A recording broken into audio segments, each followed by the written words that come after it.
Hello everyone, আসসালামু আলাইকুম। আমি Fahmida Swapna. Welcome back to my channel Swapna cooking and blog চ্যানেলে আপনাদেরকে স্বাগতম। দেশ ও দেশের বাহির থেকে যেখান থেকে আমার এই ভিডিওটা দেখছেন, আশা করি সকলেই অনেক ভালো আছেন। আলহামদুলিল্লাহ, আমিও অনেক ভালো আছি। বরাবরের মতো আজও হাজির হলাম আপনাদের সাথে আরও একটা নতুন রেসিপি নিয়ে। রেসিপিটা হচ্ছে হোটেল স্টাইলে কিভাবে আমি ট্যাংরা মাছটা রান্না করেছি। সকলের কাছে অনুরোধ, আমার ভিডিওটা স্কিপ না করে দেখে নেবেন।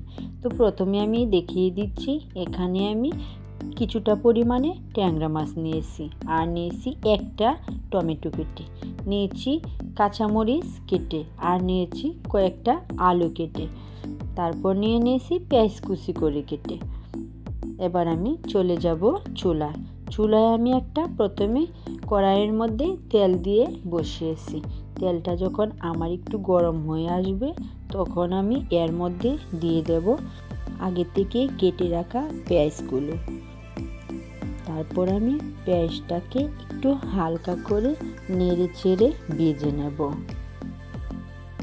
পেঁয়াজটা যখন একটু হালকা পরিমাণে ভাজা হয়ে যাবে, তখন আমি এর মধ্যে দিয়ে দেব কেটে রাখা আলুগুলো দেওয়ার পর আমি আলুগুলোকে হালকা তেলটার মধ্যে ভেজে নেব। আমার প্রিয় আপু ভাইয়ারা, সকলের কাছে আমার অনুরোধ, আমার ভিডিওটা ভুলভাবে দেখে নেবেন। যারা আজ আমার চ্যানেলে নতুন এসেছেন, সকলেই আমার চ্যানেলটাকে সাবস্ক্রাইব করে দেবেন। পাশে থাকা বেল আইকনটি প্রেস করে রাখবেন, যাতে করে নতুন কোনো ভিডিও ছাড়ার সাথে সাথে আপনাদের কাছে পৌঁছে যেতে পারে। তো আপনাদের সাথে কথা বলতে বলতে আমার কিন্তু আলুটাও ভাজা হয়ে গেছে। এর মধ্যে আমি হলুদ, ধনিয়া ও মরিচের গুঁড়া দিয়ে দিয়েছি, সাথে দিয়ে দিলাম স্বাদ মতন একটু লবণ।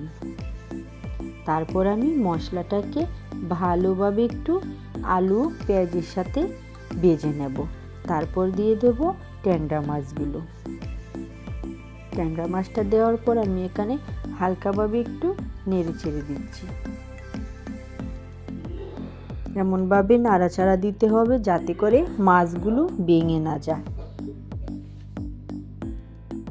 তারপর দিয়ে দিতে হবে সামান্য পরিমাণে একটু পানিটা আমি এখানে দিয়ে দিয়েছি।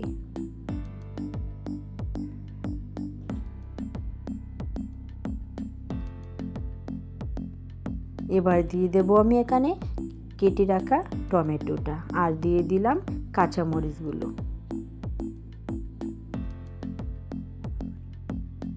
তারপর আমি একটু নাড়াচাড়া দিয়ে একটা ঢাকনা দিয়ে ঢেকে দেব 5 মিনিটের জন্য।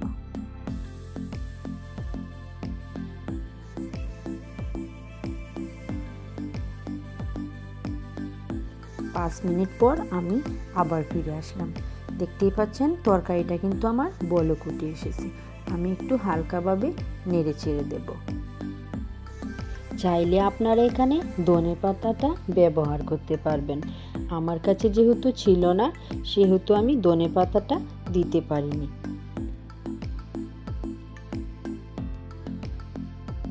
আপনাদের সাথে কথা বলতে বলতে আমার ট্যাংরা মাছের তরকারিটা প্রায় হয়েই গেছে। আর এইটাই হচ্ছে আমার ট্যাংরা মাছের তরকারির ফাইনাল লুক।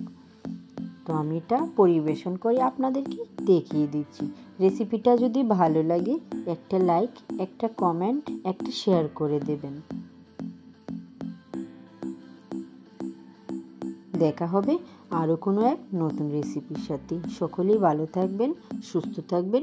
আল্লাহ হাফেজ। আসসালামু আলাইকুম।